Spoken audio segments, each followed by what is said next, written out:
Man, I just seen this damn clip of Boosie on Mad Hoffa. I'll tell you what, man.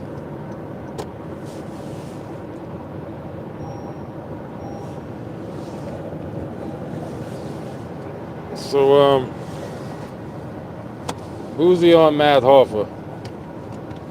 Mad Hoffa asks them the question about, they talking about, and also it was kind of weird how Mad Hoffa came out and even asked him this. It was kind of like, where did he, why did he ask him this at the time he did? Because they weren't even talking about stuff like this. You know what I'm saying? So that was kind of weird a little bit that he just came out and asked him this. But Mad Hoffa, they was talking about keeping it real and Boosie speaking his mind and being honest, stuff like that.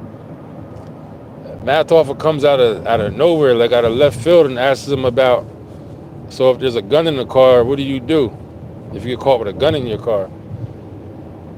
Like I said, it was just kind of weird how he just came out of nowhere to even ask that. Kimberly Frazier, how you doing? Hope all is well with you.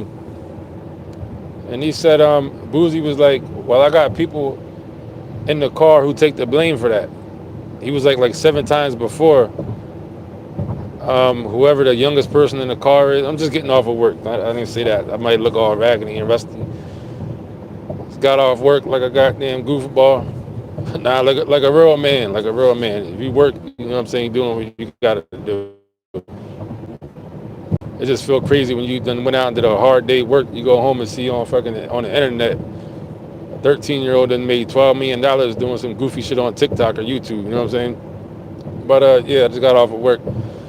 So, and Boosie's answer to that, like I said, was Math Hoffa asked him, which I don't know why Math Hoffa, kind of Vladish, you know what I'm saying? Kind of Vlad Hoffa-ish to do that. But Boosie was like, yeah, either the youngest person in the car or the person with no record is going to take the charge for that. He's going to take the gun charge. And I'm just sitting there like,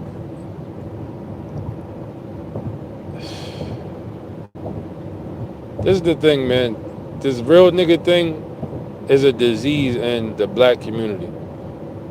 I myself have participated in the so-called quote-unquote real nigga theory, real nigga ideology in my life. I'm not going to sit here and judge nobody like I'm better than nobody else.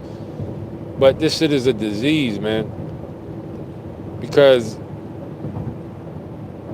it's like it's the only reason why so many people go down, this real nigga thing.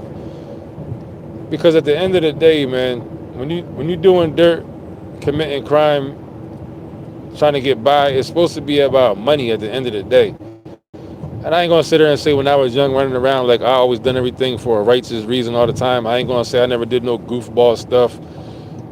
And I used to try to be a rapper myself, so I ain't even gonna sit here and say that if I made it or had momentum or was making it, I don't know if I'll be out here doing some goofball shit. Who knows? You know, it's easy to say, to talk about it in hindsight, or like, you know what I'm saying? I might have been one of these jokers out here doing this stupid shit myself, because maybe if you start to identify that, it starts to push your career or get you attention being a quote unquote real nigga and saying this stupid shit. I could have been out here doing the same things. I ain't even gonna sit here and act like I'm above anybody else, but this real nigga ideology, man, is the direct cause and the direct reason why so many people was going down. Just think about it. The pressure of having to keep it real and being a so-called real nigga. If Math Hoffa asked him that question, what's wrong with you just saying, nah, I don't ride around with guns in the car. We don't do that, or whatever. The real nigga disease is so strong. It's such a disease that's so strong that it forces you to have to say that, yeah, I got young boys in the car. I got people around me to take the charge for that. And when you think about it, what benefit is there for you to say that?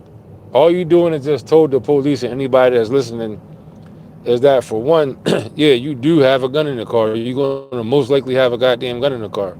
That's what you just got done saying, first of all. You will most likely have a gun in the car. And second of all, at least say you got some goddamn hired security, legal security or something. You know what I'm saying? Like, so you just told that you 9 times out of 10 you do got a gun in the car, and it's being held by a joker that's holding it criminally. All because you got to be a real nigga. You can't just sit there and just say, nah, we don't ride around with guns. or whatever. You know what I'm saying? You got to sit there. You can't resist the whole temptation of sitting there and saying that you got guns in your car, man. And it's mysterious that nobody really knows still what's going on with Boosie, man. Like I looked up on the federal site a couple times, the inmate search. There's still no information on there about him, which is highly suspicious. It's been what 2 3 days at this point. So that's kind of weird. I'm not gonna sit there and pretend I'm a pro and how all the Fed stuff works and how and stuff like that. But I'm sure by now information should be on there if he's in federal custody. You know what I'm saying? But that's weird. And the shit is just. And now look what he keep running around and talking about all this snitching stuff, all the stuff he says. Now he's put into a position where he may possibly be presented with the option to be able to tell, or if not, face 15, 20 years because he's a felon already. You know what I'm saying? So for him getting caught with a gun is worse than the average person getting caught with a gun. And now it's picked up by the feds, so you're automatically facing mandatory minimums because the feds picked it up. If that's the that's what I'm guessing. I'm guessing that the feds picked him up because the state dropped the gun charge on him and the feds picked it up. That's what I'm thinking. You know what I'm saying?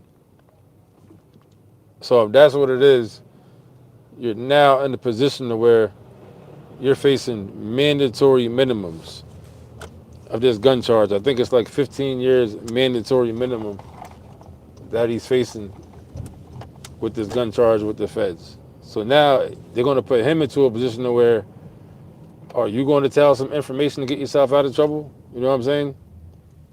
The other day, the Joker showed up at the Melly dude's court case. At it's a death penalty court case, from what I understand. He shows up there. What are you showing up at somebody's court? What are you showing up there for? Do you know this boy? Is he one of your artists? You just going to show up as? What are you doing over there? Like, you just want to be seen in the mix of fucking bullshit, street shit, niggatry. You know what I'm saying? What are you doing? And the other thing he made a mistake on, which shouldn't be a mistake, but he was talking on, I think, the Breakfast Club. I seen him talking about his estate, how he's about to be, like he got property and stuff like that. He about to be making apartments on his property to move like his family and stuff in there, or whoever he was saying to move in. That's something that they don't want you doing. That was the same stuff ARAB was talking about before they grabbed him up. You know what I'm saying? And I think Rollo was saying the same thing or doing the same thing before they grabbed him up. They don't want you looking like you about to build a whole community type thing. They don't want you looking like you about to make a whole movement or a civilization on your own. Start of you making a whole entire goddamn civilization for the most part. You know what I'm saying? So you got to be mindful of talking. That's the other thing we do as black people, man, we got to stop doing. Telling everybody every goddamn move we make. We make a little bit of progress, do a little something. Got to go out and say every goddamn thing we're doing all the time. How much we made off of this. How smart we was for doing this. Just do stuff, man. We ain't got to make you know what I'm saying, every goddamn time, man. But that's about it, man.